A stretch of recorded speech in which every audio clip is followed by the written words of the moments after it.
Assalamualaikum warahmatullahi wabarakatuh. Perkenalkan, nama saya Eva Novia. Saya adalah guru bahasa Indonesia di MTSNU Pesisir Barat, sekaligus mahasiswa PPG dalam jabatan batch 2 tahun 2025 di LPTK Universitas Pendidikan Indonesia Bandung. Hari ini Selasa 26 Agustus 2025, saya melakukan praktek pembelajaran ujian kinerja pada siswa kelas 8 dengan materi pembelajaran teks eksposisi. Selamat menyaksikan. Assalamualaikum warahmatullahi wabarakatuh. Waalaikumsalam warahmatullahi wabarakatuh. Siap. Beri salam.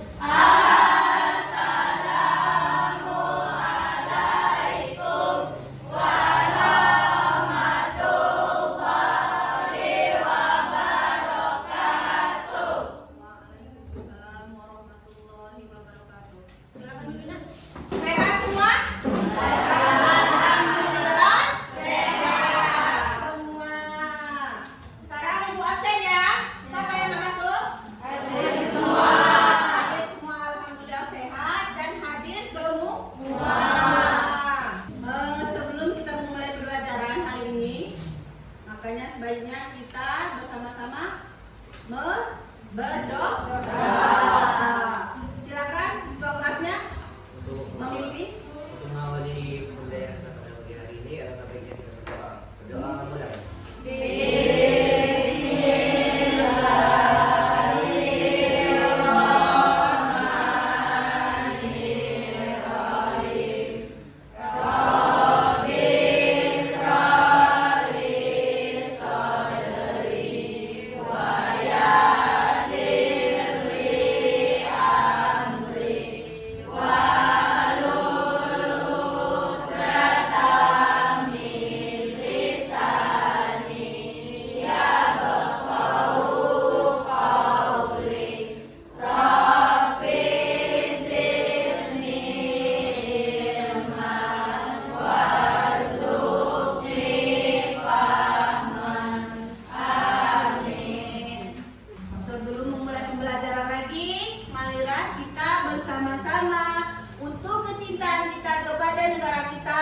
Marilah kita bersama-sama menyanyikan lagu Indonesia Raya.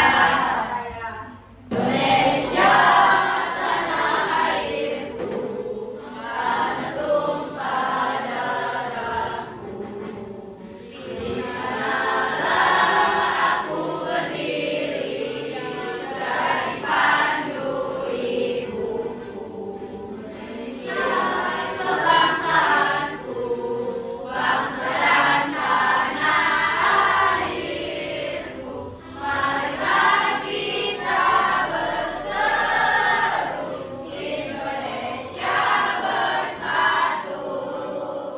Hiduplah tanahku, hiduplah negeriku, bangsaku, rakyatku semuanya.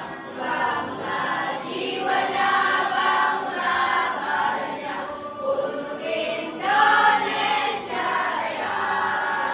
Indonesia Raya, merdeka, merdeka, tanahku, negeriku yang kucinta. Indonesia Raya, merdeka, merdeka, hiduplah Indonesia Raya. Indonesia Raya, merdeka, merdeka, tanahku, negeriku yang kucinta. Indonesia Raya, merdeka, merdeka, hiduplah Indonesia Raya. Sebelum kita menjelaskan teks eksposisi, marilah kita lihat di depan ya. Namun tujuan eksposisi adalah teks yang bertujuan menyampaikan informasi, gagasan atau pendapat secara jelas, bersifat faktual, logis dan informatif. Yang ketiga, disampaikan dengan bahasa yang lugas, ya. Nah, sebelumnya marilah kita melihat dulu video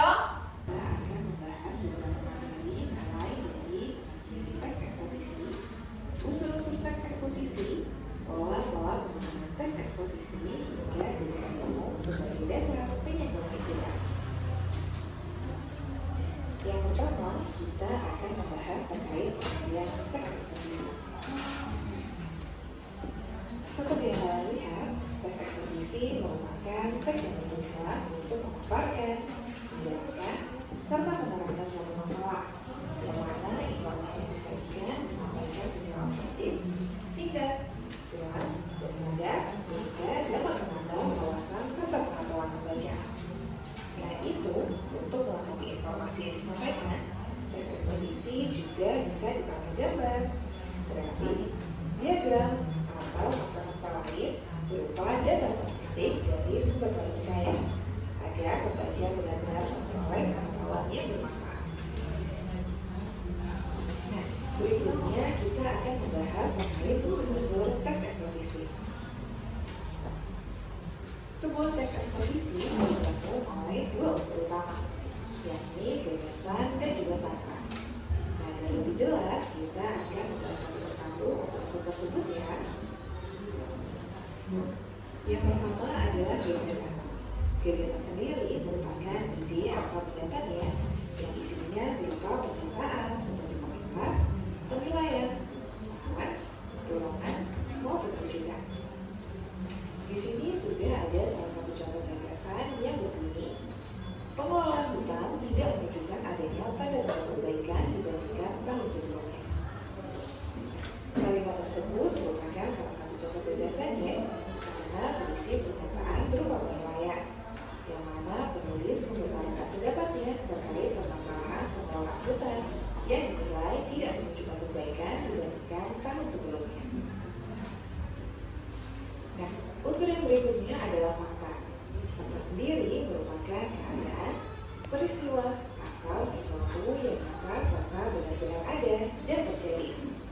Nah, selain itu, fakta dalam sebuah teks eksposisi juga berfungsi untuk memperkuat gagasan dengan harapan dapat lebih meyakinkan khalayak terhadap apa yang dijelaskan.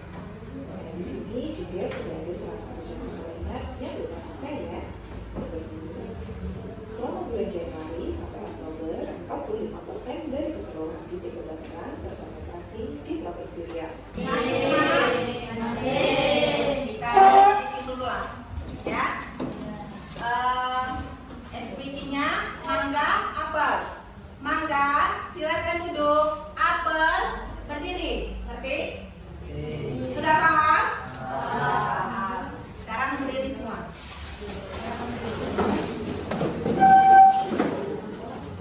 Kalau ibu bilang mangga, silakan duduk. Kalau apel, berdiri. Semangat ya? Ya, sekarang ibu mulai. Apel. Apel. Mangga. Apel. Mangga. Mangga. Apel. Mangga. Apel. Mangga. Apel. Mangga. Mangga. Nah, Master Ati masih konsentrasi. Semangat.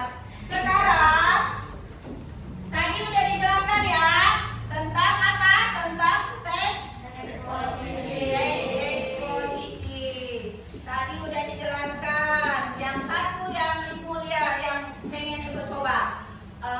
Gagasan tadi, siapa yang tahu gagasan ada dua tadi? Coba.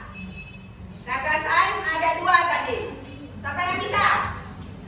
Ya, silakan. Gagasan umum sama gagasan khusus. Ya, gagasan umum dan gagasan khusus.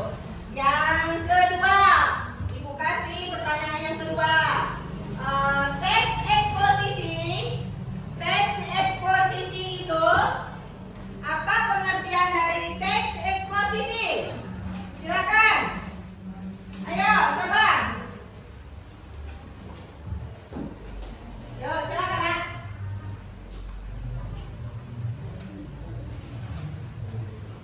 Ya, sekarang ibu bawakan teks yang kedua memaparkan ulasan suatu yang menerangkan nilai ya, disatukan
Kelompok melon.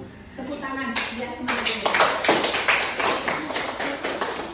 Perkenalkan, saya Widya Sana. Di samping saya, makan pagi merupakan salah satu kebiasaan penting yang sering diabaikan oleh banyak orang. Sarapan membantu tubuh mendapatkan energi untuk memulai aktivitas. Banyak penelitian menunjukkan bahwa orang yang sarapan memiliki konsentrasi lebih baik. Selain itu, sarapan juga menjaga metabolisme tubuh agar tetap stabil. Dengan demikian, sarapan pagi memiliki manfaat besar untuk kesehatan dan prestasi belajar. 1. Apa tujuan penulis dalam teks eksposisi di atas? Bertujuan untuk memaparkan, menjelaskan suatu masalah yang disajikan secara objektif dan lugas. 2. Identifikasi struktur teks eksposisi pada bacaan tersebut. Tesis, argumentasi, penegasan, ilham. 3. Temukan ciri-ciri kebahasaan yang digunakan dalam teks, misalnya kata kerja mental, introduksi, sebab, akibat. 4. Buatlah kesimpulan kelompokmu tentang manfaat sarapan pagi. 1. Bertujuan untuk memaparkan, menjelaskan suatu masalah yang disajikan secara objektif dan lugas. 2. Pola umum khusus, pola ilustrasi, pola perbandingan. 3. Seperti komentar, penilaian, saran, dorongan, dan rujukan. 4. Menambah energi untuk memulai aktivitas, menjaga metabolisme tubuh agar tetap stabil, akan memiliki konsentrasi yang lebih baik. Ada pertanyaan dari kelompok yang lain? Atau ini? Nah, dari Ibu akan jelaskan sedikit ya. Tujuan dari kelompok 2 dibacakan lagi. Ya. 1. Bertujuan untuk memaparkan, menjelaskan suatu masalah yang disajikan secara objektif dan lugas. Bagaimana kelompok yang lain? Ada pertanyaan? Gimana? Jawaban dari kelompok 2? Apakah bisa diterima? Ya? Ya. Ya, terus yang nomor 2. Pola khusus umum, pola ilustrasi, pola perbandingan. Nah, untuk pertanyaan yang nomor 2, bagaimana? Kelompok 1. Terus yang ketiga, Izin bertanya, Bu. ya. Di nomor 2 itu kan identifikasi struktur teks eksposisi. Ya. Yang dijelaskan oleh saudari Widya tadi kan itu merupakan pola pengembangan, Bu. Yang kedua ya, identifikasi struktur eksposisi bacaan tersebut adalah bagaimana kelompok 1? Ada yang bisa menjelaskan? Ayo ketuanya, coba diulang lagi kelompok 3. Kelompok 3 diulang lagi pertanyaannya. Pertanyaannya kan di soalnya itu disuruh untuk menyebutkan identifikasi struktur teks eksposisi pada bacaan tersebut. Penegasan ulang. Seperti tesis, argumentasi, penegasan ulang. Ya. Nah, yang disebutkan oleh Kelompok 2. kedua itu mengapa kok malah polanya ini? Ya. Coba kasih penjelasan kelompok 2. Ya, silakan. Jadi itu sepertinya ada kesalahan di bagian ya. Pertanyaan yang kedua ini kan menanyakan tentang struktur teks eksposisi, tentang tesis, argumentasi, dan penegasan ulang. Itu kan termasuk ke dalam strukturnya. Sedangkan yang dijelaskan oleh saudari tadi adalah pola pengembangannya. Pola pengembangannya. Nah, jadi cara menjawabnya itu kan di bagian dari teks eksposisi yang berjudul pentingnya sarapan pagi itu kita tentukan di mana bagian dan letak-letak dari struktur teks eksposisi seperti tesis, argumentasi, dan penegasan ulang. Ya, cukup demikian. Saya rasa terima kasih. Kelompok 3, silakan kelompok 3. Baru nanti kelompok 1 yang penutup. Ya. Ya, Mas, kelompok 3.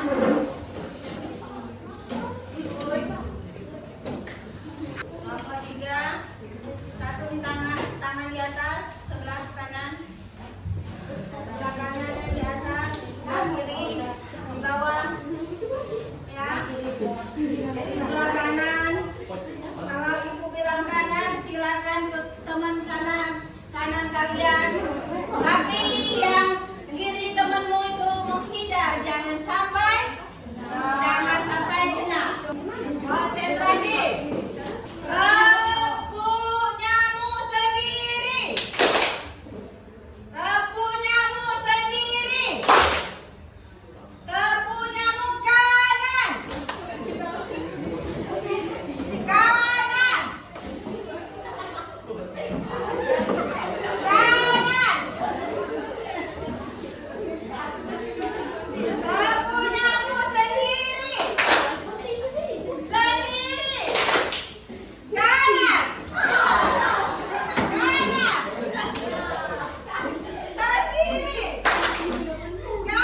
Teks eksposisi yang berjudul pentingnya sarapan pagi dan teks eksposisi di atas. 2.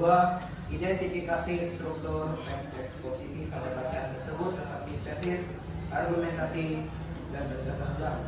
3. Temukan ciri kebahasaan yang digunakan dalam teks, misalnya seperti kata fundamental dan konjungsi sebab akibat. 4. Buatlah kesimpulan kelompokmu tentang manfaat sarapan pagi. Inilah hasil diskusi kami mengenai jawaban dari nomor 1. Apa tujuan menulis dalam teks eksposisi di atas yang berjudul pentingnya sarapan pagi? Mendapatkan energi untuk memulai aktivitas. Banyak penelitian menunjukkan bahwa orang yang sarapan memiliki konsentrasi lebih baik. Selain itu, sarapan juga menjaga metabolisme tubuh agar stabil. Dan yang terakhir, pada struktur penegasan ulang. Dengan demikian, sarapan pagi memiliki manfaat besar untuk kesehatan dan prestasi belajar. Bagaimana? Dari kelompok 1. Kelompok 2. Ya, silakan. Nomor 3, temukan ciri-ciri kebahasaan yang digunakan dalam teks, semisalnya kata kerja mental atau konjungsi sebab akibat. Di sini kami menemukan kata kerja mental konsentrasi. Konsentrasi merupakan sebuah bentuk pemfokusan seorang individu atau kelompok untuk menerima informasi. Terus, Kesimpulan kelompokmu tentang manfaat sarapan pagi. Kesimpulan dari kelompok kami adalah sarapan merupakan sebuah hal yang sangat penting untuk memulai aktivitas dan manfaat besar untuk kesehatan dan prestasi belajar kita. bisa diterima? Bisa. Kelompok 1, kelompok 2. Sudah? Nggak ada pertanyaan? Silakan duduk. Saya kembalikan kepada moderator. Baiklah, sekian satu. Kami akhiri. Wassalamualaikum warahmatullahi wabarakatuh. Silakan Bapak satu maju ke depan. Assalamualaikum warahmatullahi wabarakatuh. Waalaikumsalam warahmatullahi wabarakatuh. Kami dari kelompok 1 ingin mempresentasikan hasil diskusi kami. Perkenalkan, nama saya Jani Adela dari satu.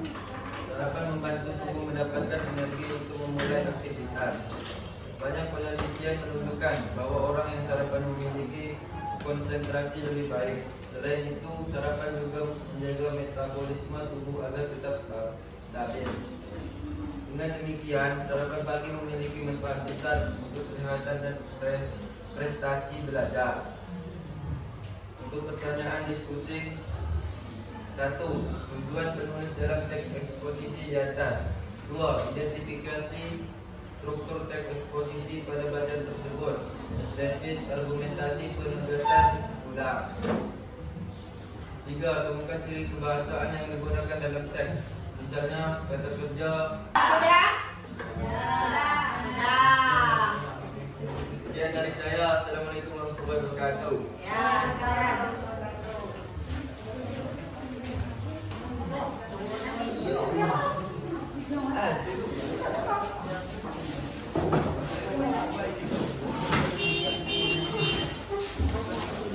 Baik Pak, selesai kita presentasi satu persatu dari kelompok 1, kelompok 2, dan kelompok 3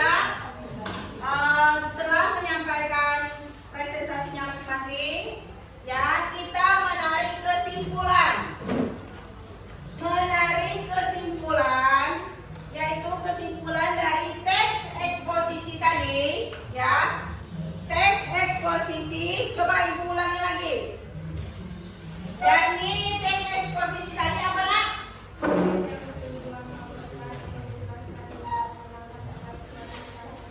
Teks yang memaparkan atau apa?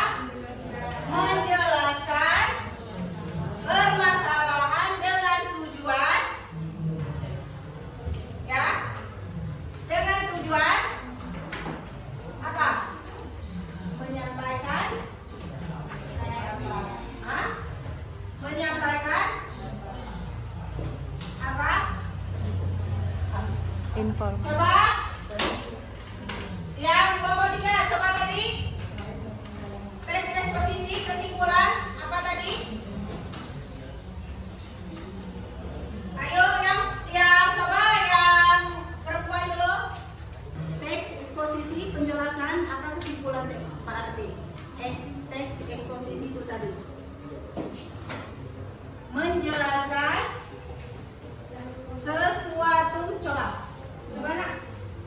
menjelaskan sesuatu masalah? Sudah.